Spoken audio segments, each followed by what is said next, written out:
अर्को कुरा यो अहिले यो सामाजिक सञ्जालमा सुनि नसक्नु देखि नसक्नु गाली गलौजको तपाईँको चाहिँ नि के अरे सिलसिला देख्छौँ हामी।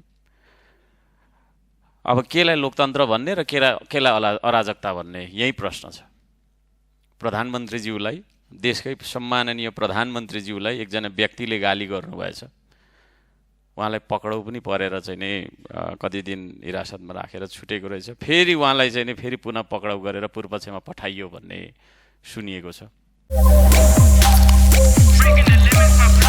एक्सट्रिम एनर्जी ड्रिंक एउटा नागरिकलाई सच्चिने मौका दिनुपर्छ, जेनजी हुन् युवा हुन्, सच्चिने मौका दिनुपर्छ। तर त्यसरी चाहिँ नि एउटा अभिव्यक्ति दियो भन्दैमा कठोर जेल चलान गर्नुपर्छ, सजाय दिनुपर्छ भन्नेतर्फ सरकार नलाग्दाखेरि राम्रो हुन्छ भन्ने मेरो सुझाव हो।